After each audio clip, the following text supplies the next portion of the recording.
ஒரு அழகான கிராமத்துல கணவன் மனைவி 2 பேர் இருந்தாங்க. அவங்க ரொம்ப கடன்ல வாடிட்டு இருந்தாங்க. அதனால அவங்க வாழ்க்கையே சோகமா போயிட்டு இருந்துச்சு.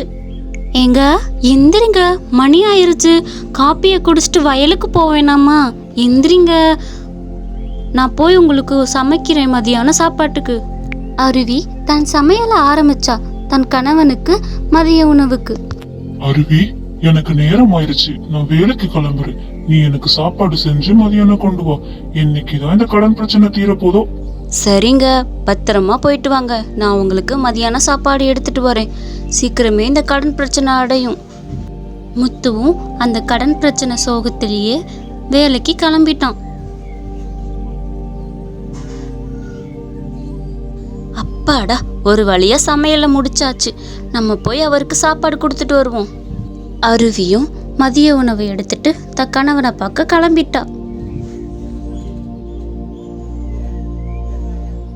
அருவி தன் கணவன் வயல்ல வேலை பார்க்கறத பார்த்துட்டு இருந்தா. என்னங்க, வாங்குங்க, சாப்பிடுங்க. அவர் வர லேட் ஆகும் போல. கொஞ்ச நேரம் இந்த கிணத்திரி மேட்ல உக்காருவோம். ஒரே கரக்கமா இருக்குப்பா.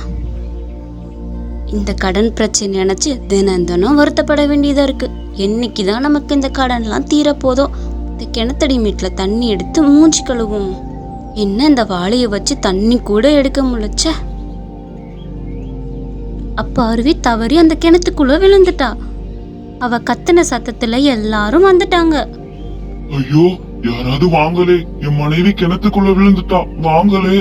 ஐயோ தம்பி, இந்த கிணத்துக்குள்ள விழுந்தா யாராலையும் காப்பாற்றவே முடியாது. என்ன பண்றதுன்னு தெரியலையே. அடுத்த நாள் தன் மனைவி இறந்த செய்தி அவன் காதுக்கு போச்சு.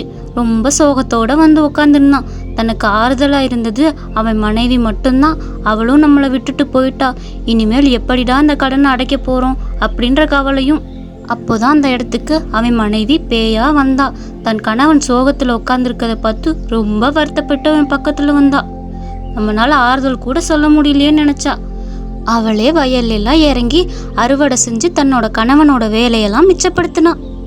எப்படியாச்சும் தனது கணவனோட சோகத்தை போக்கணும்னு நிறைய பணத்தை கொண்டு வந்து சமையல் அறையில வச்சா. அவ தனது மந்திரத்தால அந்த பணத்தை எல்லாம் கொண்டு வந்தா. அங்க வந்த முத்துவுக்கு ஒரே அதிர்ச்சி. யாருடா நம்ம வீட்டுல இந்த பணத்தை வச்சதுன்னு ரொம்ப ஆச்சரியப்பட்டு பார்த்துட்டு இருந்தான். அட, யாரு நம்ம வீட்டுல இந்த பணத்தை எல்லாம் வச்சிருப்பா? எனக்கு ஒண்ணுமே புரியலையே. அந்த கடவுளா பார்த்துதான் இந்த பணத்தை எனக்கு சரியான நேரத்துல கொடுத்திருக்கான். இத வச்சு என் கடன் எல்லாத்தையும் நான் அடைச்சிருவேன். ரொம்ப சந்தோஷமா இருக்கு எனக்கு. கடவுள் என் கடன் எல்லாம் அடைச்சிட்டாரு ஒரு வழியா.